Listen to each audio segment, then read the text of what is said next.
on this response can get back to all the many, many pressing jobs on their endless to-do lists. I'll open questions with Stephanie Nebahay from Reuters. Stephanie, can you unmute yourself and please ask your question?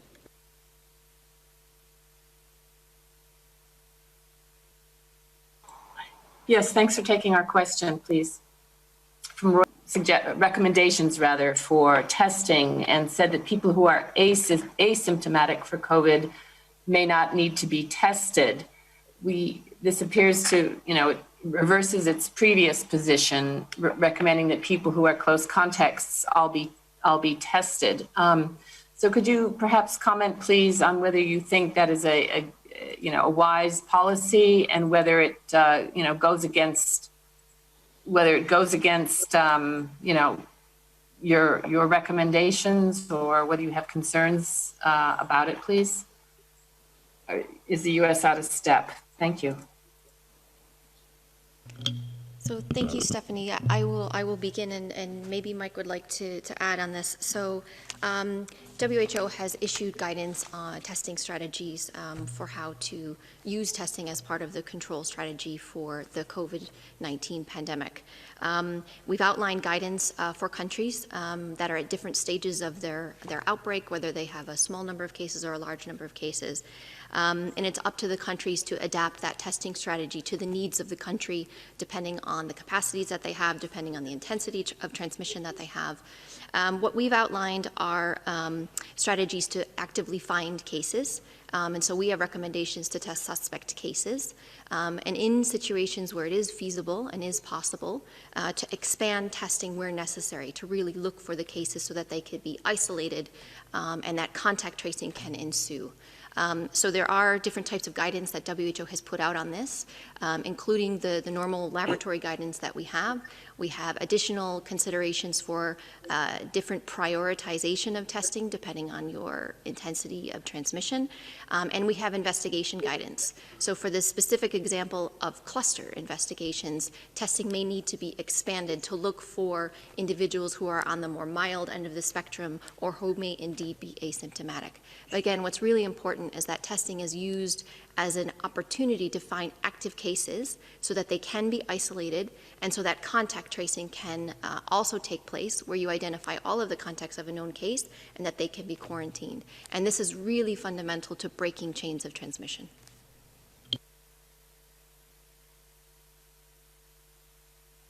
To add, Mike, can you go ahead?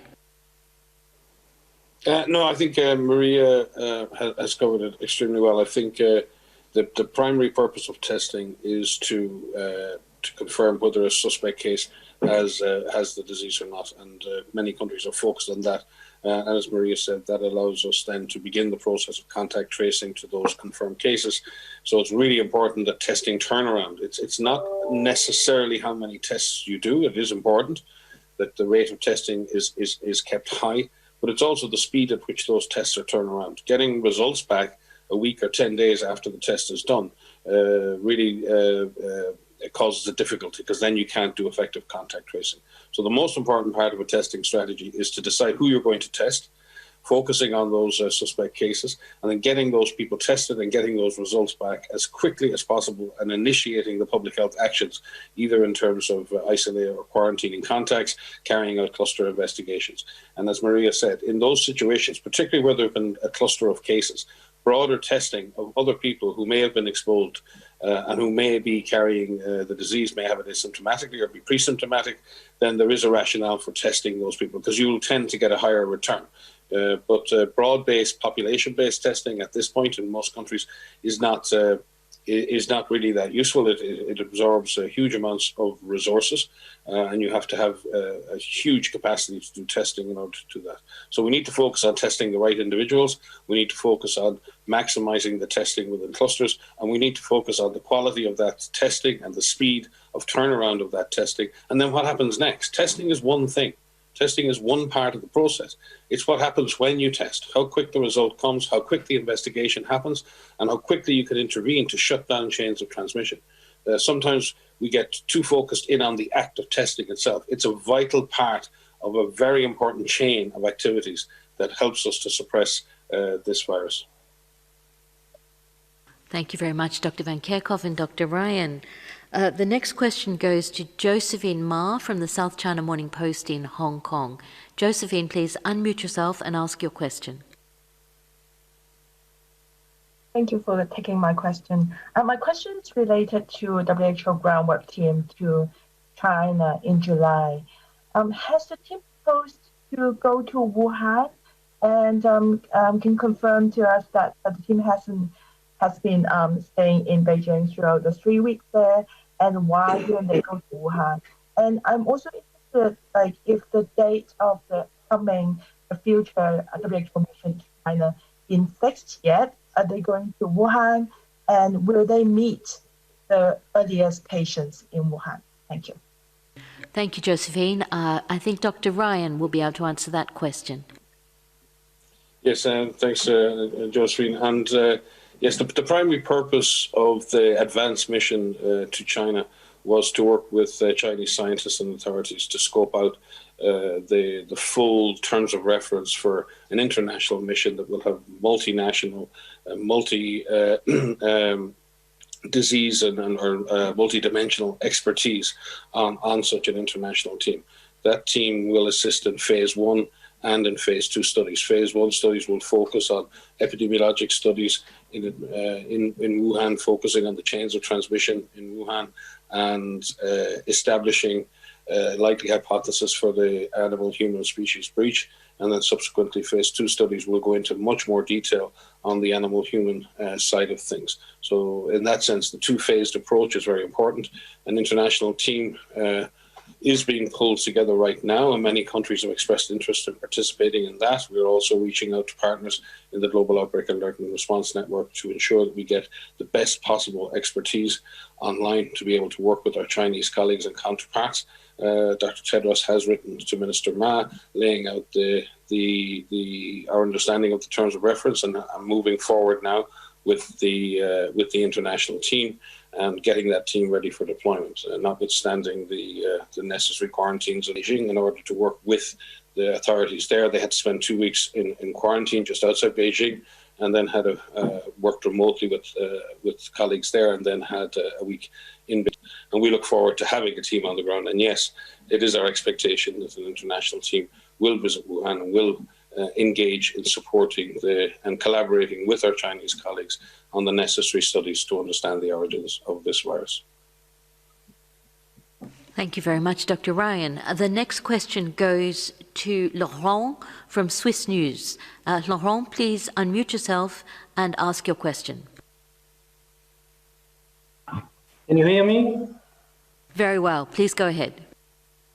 Thanks for taking my question, Margaret. The French government this morning decided that fast increase right now. Thank you. Environments in France. And so I think what you're seeing is an example of countries that are looking at the situation in their country. They're looking at what's happening in terms of transmission, in terms of increasing case number. Intensive package. It's one of the tools that are at our disposal that we can use in the control and prevention and control of COVID-19, and specifically in looking at breaking of chains of transmission, that these measures may need to be put in place again.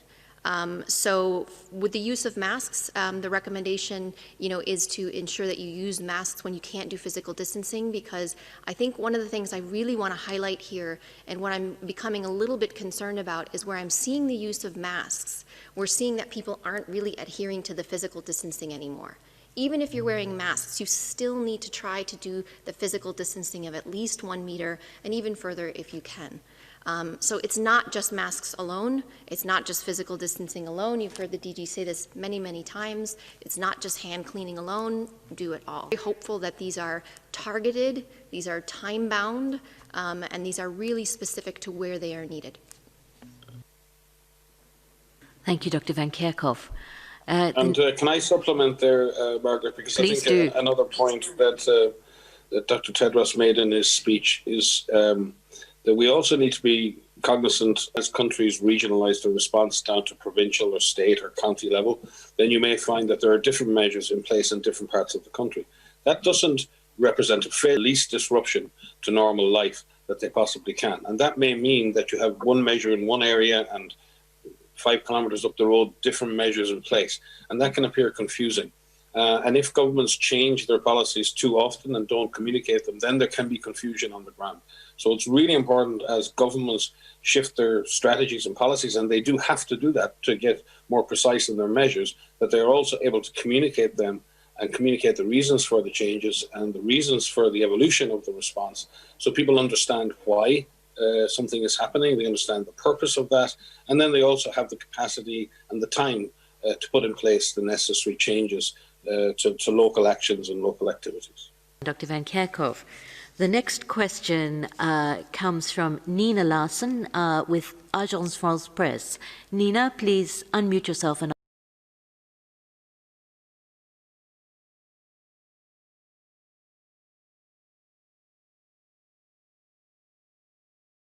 ask your question. Hi, thank you very much for taking my question. I actually wanted to follow up on Stephanie. Doesn't seem to be in line with WHO recommendations.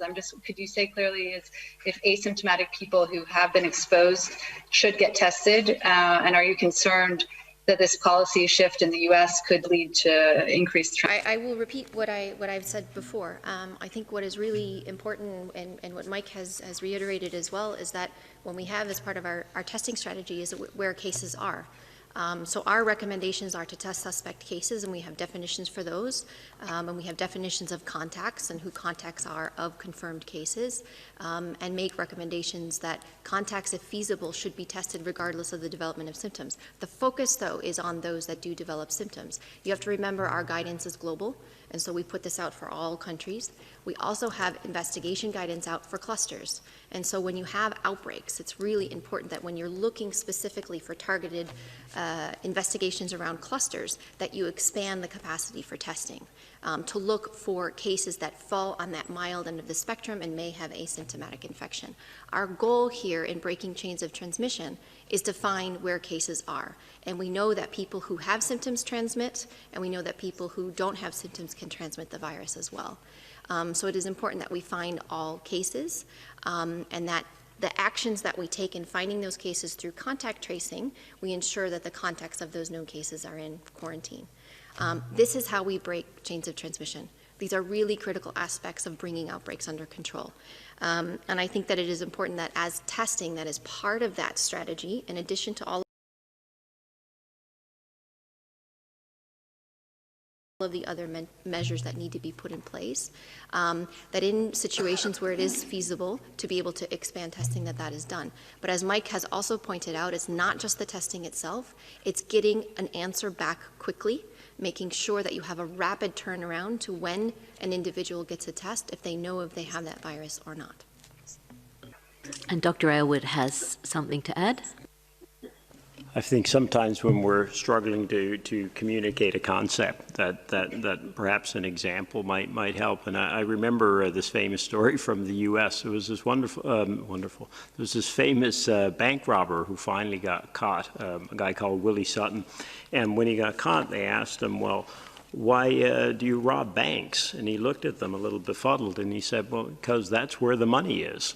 And when we look at our testing strategies, exactly as Marie is laying out, we really want to prioritize. We're looking for the virus, right? So you're looking for those people with symptoms, cases, and you're looking to obviously test those. And then your next line, obviously, their closest contacts, et cetera, as you move out. But that's the strategy that's going to help you find your find your virus and be able to stop those chains of transmission. And the other thing, to the point that Maria was highlighting, is that there may be asymptomatic infections out there, but there aren't asymptomatic transmission chains. So if you really know your case and you are really following your contacts, you're going to find those chains of transmission. And that's what this game is all about, finding those chains of transmission, cutting those chains of transmission. So finding those symptomatic, getting them tested, their closest contacts, the contacts of those, that's how you're going to find this virus and stop it. Thank you, Dr. Aylward and Dr. Van Kerkhove. For the next question, we will go to India, to Mehab from Punakar News. Mehab, please unmute yourself and ask your question. Thank you so much for taking my question. My question is herd immunity only the perfect solution to end coronavirus pandemic, especially in a country like India? Just repeat your question. I think you said, is herd immunity Yes, that's what I said. an important component of the Okay. pandemic? Or Yes, I'll repeat my question. My question is herd immunity only the perfect solution to end coronavirus pandemic, especially in country like India? Thank you. I know Sumya is online as well, so she may want to add to this. So yes, normally when we talk about herd immunity, we talk about how much of the population needs to be vaccinated, to have immunity to the virus, to the pathogen, so that transmission can no longer take place, or it's very difficult for a virus or a pathogen to transmit between people. So that's the concept of that. One of the things, if we think about herd immunity in a natural sense of just letting a virus run, it's very dangerous because you would need a lot of people to be infected. And there are estimates of what percentage of the population needs to be infected. But that means that many people are infected, many people will need hospitalizations, and many people will die. So what we're working towards in the vaccine, and there's colleagues here who can supplement this, is that to have a safe and effective vaccine that could provide protection to a large proportion of the population so the virus doesn't have an opportunity to transmit. But trying to reach herd immunity naturally would be very dangerous because a lot of people would die. I'm just looking in the room to see if anybody else would like to contribute. And Sumya. Sumya, you online? Would you like to add something to that?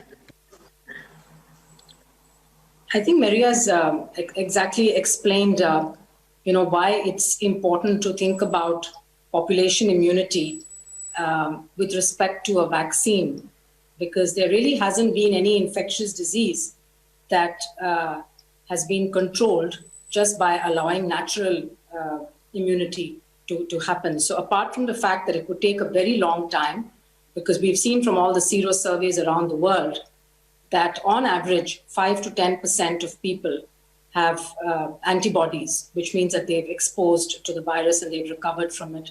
In some cities, it has been found to be higher, but on the average, majority of the world's population currently is still susceptible to this virus, which means that the infection can go on and on and on in waves. And so the best way to achieve that kind of population immunity would be through a vaccine. And Maria also mentioned that what percentage of the population would need to have protective immunity is something that we are still trying to understand. But in general, the more transmissible the virus, the higher the proportion of people that would need to be immune. So if you take a virus like the measles virus, where one person can transmit to 15 to 20 people, you need 95% of that population to have protective immunity through a vaccine in general. In the case of SARS-CoV-2, we know that one person, infected person, could potentially transmit to 2 to 3, or could be even more people given the setting. If it's a crowded setting, it could be one person transmitting to more than 3 or 4 people. You would need probably about 65 to 70, in that range, percent of the population to have protective immunity. So to get to that level across the world and across all populations, urban and rural and age groups, one can do it most safely and efficiently through a vaccine. Thanks. Thank you, Dr. Sumya Swaminathan, our Chief Scientist. So the next question, we will be going to Adam Vaughan from New Scientist. Adam, can you unmute yourself and ask your question?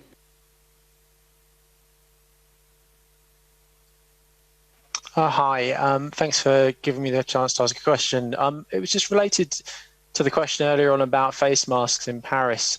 I wanted to ask, are the responses that we've seen this week by European governments to growing cases, are they commensurate with controlling the virus in the region? I'm thinking of things like the face masks in Paris, Germany reportedly planning to limit numbers at private parties and so on. I appreciate you don't want to get into rating individual governments, but I wondered if you could talk about the region as a whole, whether the sort of measures we're seeing are sufficient. Thank you very much. Yes, I mean, I think what we are seeing and what we are learning from countries and what countries are doing is that they are taking this data-driven approach. They are looking at the situation in their country, across their country, looking at it at a low subnational level, the lowest administrative level as possible, and seeing what are the tools that I have that can help break these chains of transmission, that could prevent small numbers of cases becoming clusters, clusters of cases becoming community transmission again. And what we are seeing are countries applying different measures. And again, I just want to highlight that what we are seeing are targeted approaches, tailored approaches to the need, and hopefully these are time-bound, that these are limited to where they need to be, when they need to be implemented.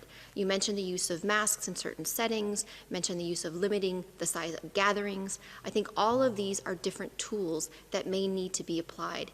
And I think what we're seeing is this calibration of putting in efforts to suppress transmission, to keep it at a low level, while allowing societies to open up. I mean, this is one of the critical things that we are all trying to figure out now. How do we use the tools that we have now to keep transmission low while getting people back to this quote-unquote new normal and what this looks like? How do we open up our society safely?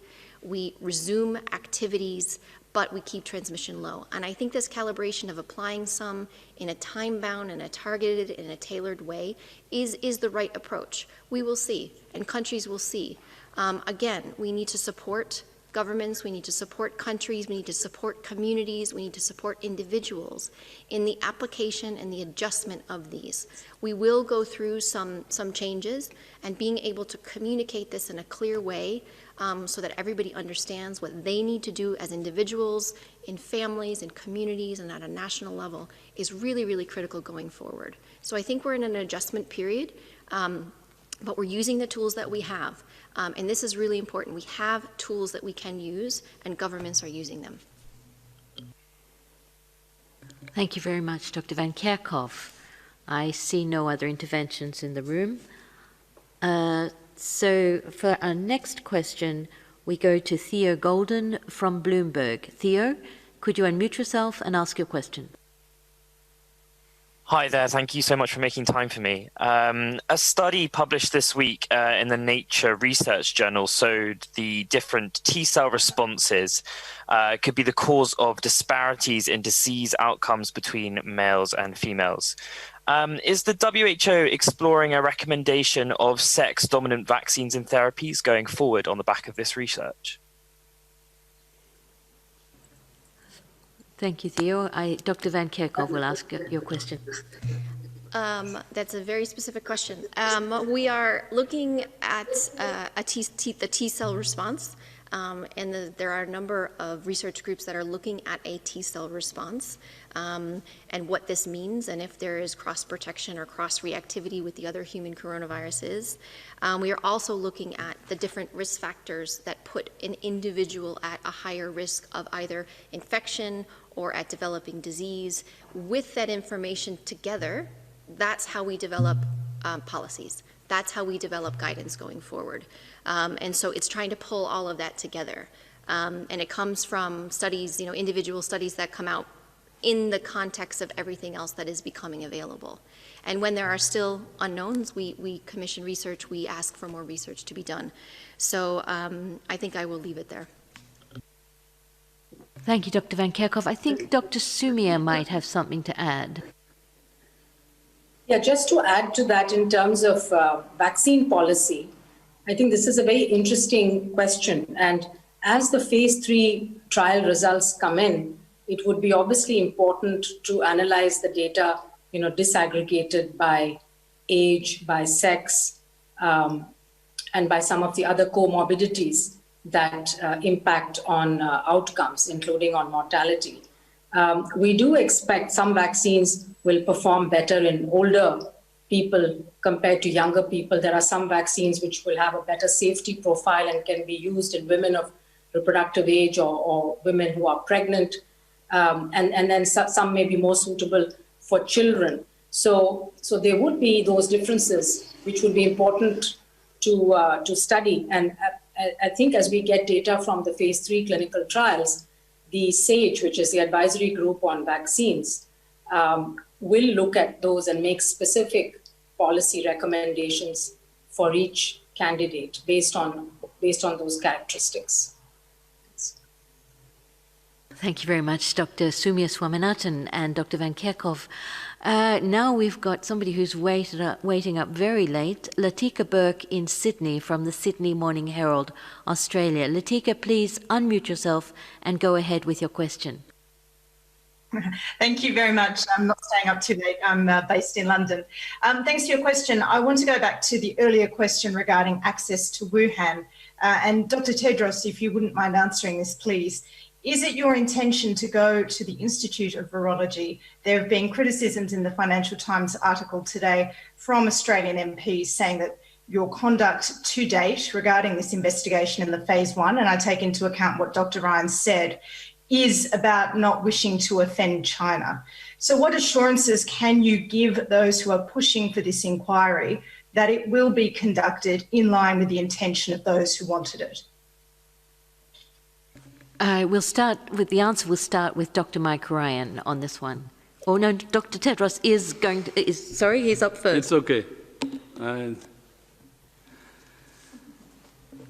Thank you for that question. I thought it was fully answered. The two colleagues who traveled to China, the purpose of their visit was to prepare the conditions for the expert group that will travel to do the study.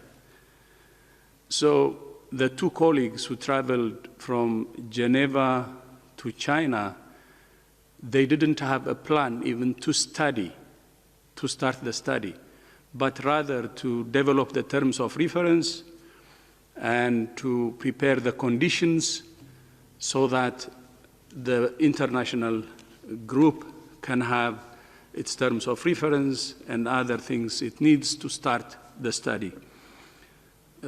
So I don't know where that information you said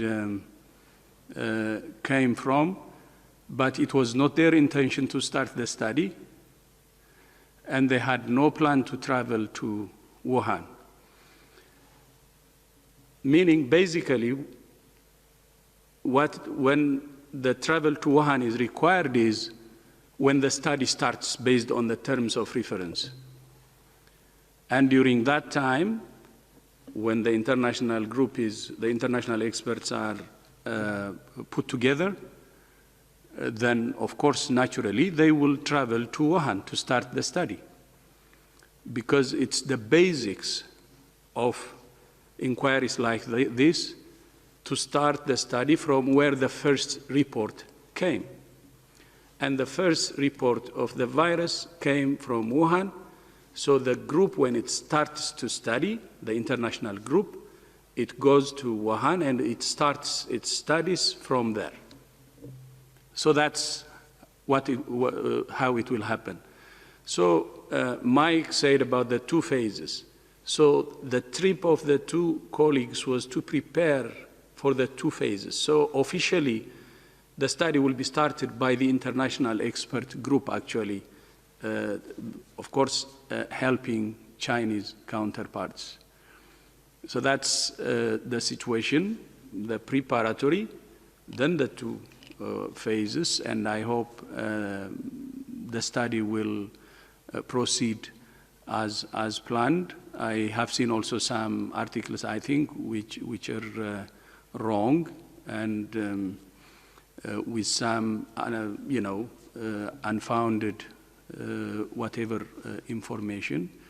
But this is the whole story around the assessment or the study in the origin of the virus. Thank you. Thank you very much, Dr. Tedros. I think that is now crystal clear.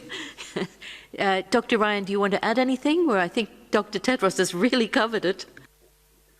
No, just to supplement that, as part of the preliminary mission, our colleagues did have video conference and communication with the Wuhan Institute of Virology, and we fully expect, as part of any normal mission to Wuhan, that the local epidemiologic laboratory clinicians and other experts will be fully engaged in the response, and we would expect, as part of a trip to Wuhan, to engage our scientific colleagues and collaborators at the Wuhan Institute of Virology. Thank you very much, Dr. Ryan. Next question comes from Jim Roop, Westwood One in the USA. Thank you very much. First of all, let me say, since January, it has been an honor to cover these news conferences. I think you guys are heroes. I think you handle the unfair criticism very well that has been tossed at you. My job has become a victim of the pandemic, so this is it for me. So I just wanted to say I love all you guys. I feel like I know you. So thank you very much. My question is about the asymptomatic situation. It seems the only way to really understand asymptomatic spread is to test every single person on the planet to find asymptomatic cases. So I know that's something that's not possible, and I get the fact that we have to find where the cases are, so that's symptomatic people. But is there anything that can be done to really truly understand if there is and what kind of spread there is with asymptomatic people? So thanks, Jim, and thanks for your really kind words.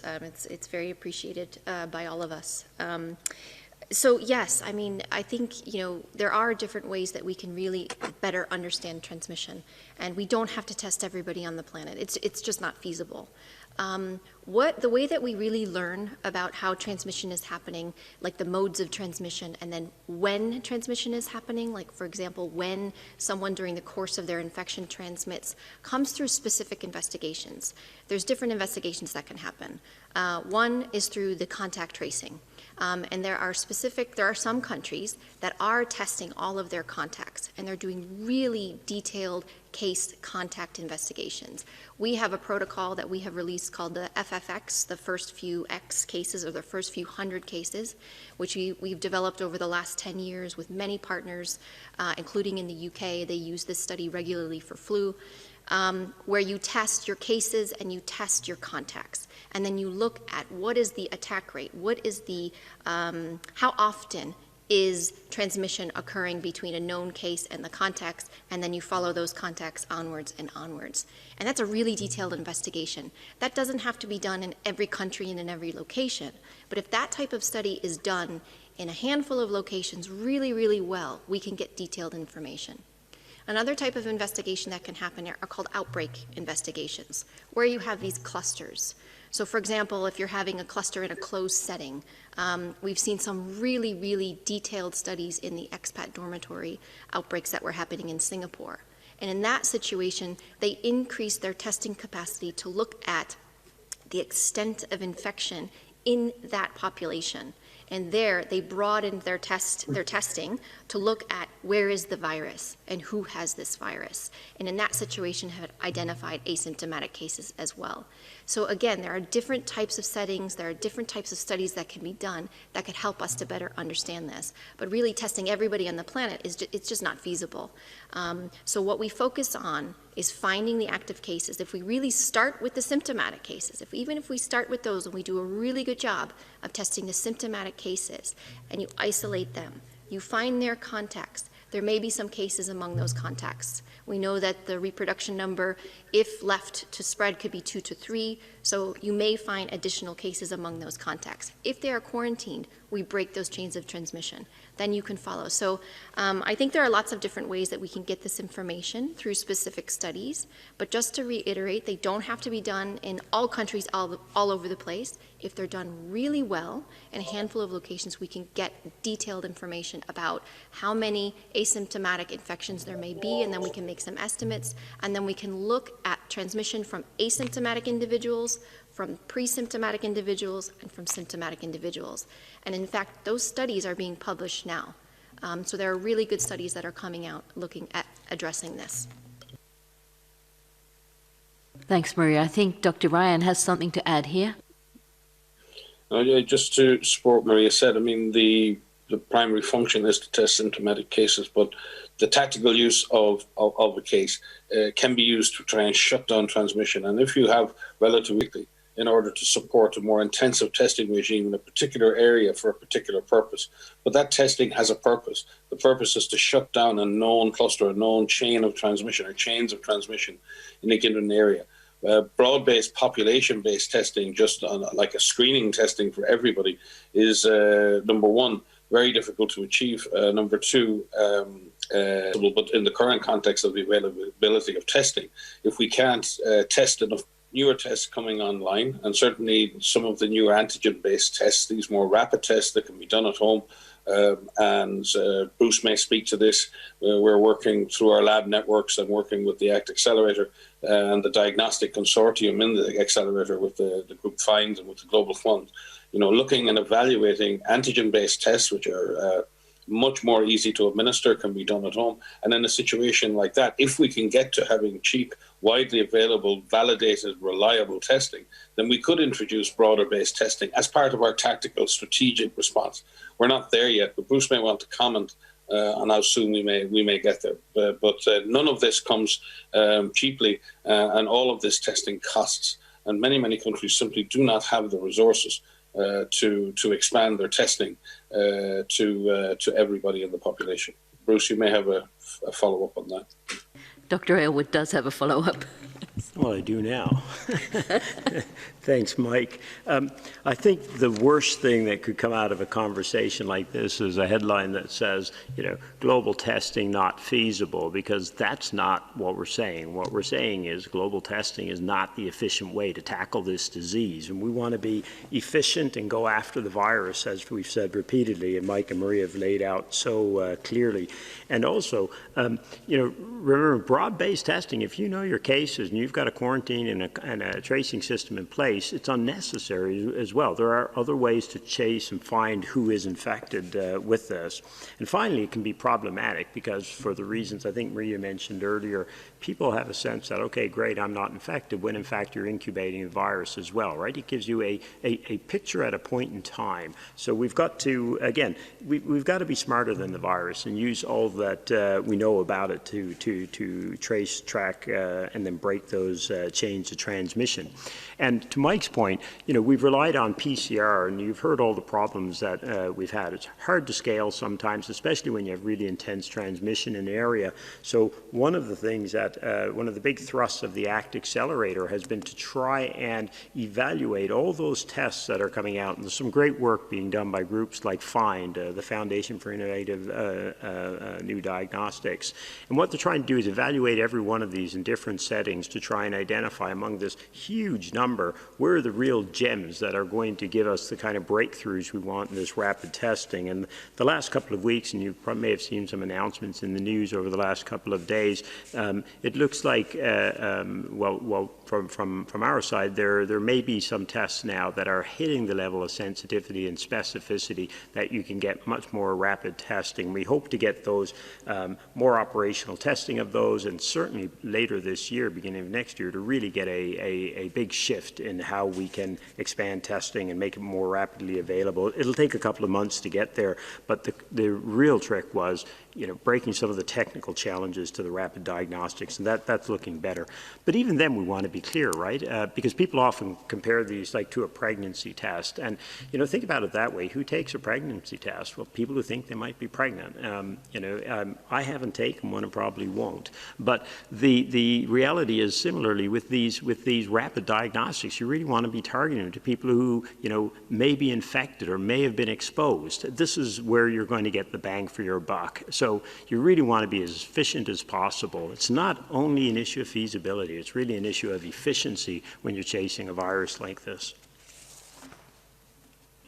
Thank you very much, all three doctors, for excellent answers. We are coming up to the hour, so we'll make this the last question. It goes to Bianca from Globo. Bianca, please unmute yourself and ask your question. Hi, Margaret. Thanks a lot for taking my question. Yeah, here, Bianca Rotier, correspondent in Switzerland for Globo News and Globo, largest TV network in Brazil. As many countries in the world now are preparing to reopen schools, I would like to know if WHO has news regarding new studies, new research on the impact of COVID-19 on children, like transmission, fatality, etc. Can we say that death among young children is rare or not exactly?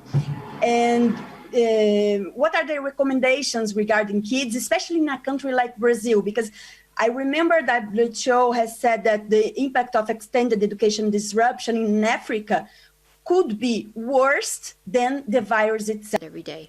And I will say this every day as we sit up here in these press conferences, because really the acceleration of science in this pandemic, the acceleration of really high quality research needs to be complemented and needs to be highlighted. With regards to children, there are three things that we are looking at a minimum. One is, what does the disease look like in children? And luckily, the majority of children who are infected, children and adolescents who are infected with this virus, tend to have mild disease. But that is not universal. We do have examples of some children who have developed severe disease, who have required intensive care, and there are some children who have died. So we cannot say universally that it's mild or asymptomatic in children. The second thing that we look at is infection. And we look at, can children be infected, and how often are children being infected? We know that children and adolescents can be infected with the SARS-CoV-2 virus. From some of the seroepi studies that are being done, the population-based studies, there are only a few that are published on this that have looked at different age breakdowns. And there appears to be a different incidence of infection, or the seroprevalence, among children by different age groups, with the youngest ones, very young children, having the lowest rates of seroprevalence, and it increases with age, with children in their teens having similar rates to young adults. So teenagers, can be infected. And then we look at transmission. So we know that globally, in the beginning of the pandemic, many countries, many areas closed schools, not all. And so many children were not in a school situation, they were at home. And through some household transmission studies, we know that children were infected through contact with their parents or contact with adults. We also know vice versa was true too. So sometimes children infected adults, but again, it seemed to be at a lower rate. When we look at some of the transmission studies that are being done now, again, we need to break the age groups down.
Carry out contact tracing and the necessary next steps. And then also making sure we look at the communication plan. So talking with the children, listening to the children, talking to parents, listening to the parents, talking to the staff, listening to the staff. Again, these are complex questions. These are decisions that need to be made at the most local level because it depends on the context that's happening in the communities. But everybody recognizes the importance of schools, not only for education, but for safety, but for security, but for food in some situations. Thank you very much, Dr. Van Kerkhoff. Dr. Ryan, would you like to add anything? No. Yes? No, I think Maria did a great job there.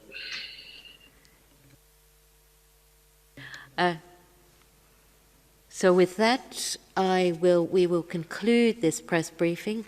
I want to thank you all, and I apologise to those who have not been able to ask your question. Contact us via media inquiries and we will follow up with answers.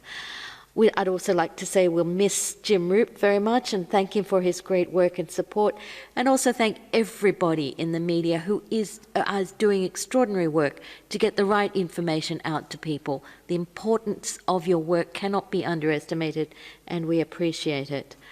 I'd also like to mention we had an excellent social live yesterday with really, really good questions about mental health, and I'd recommend that you all have a look at that.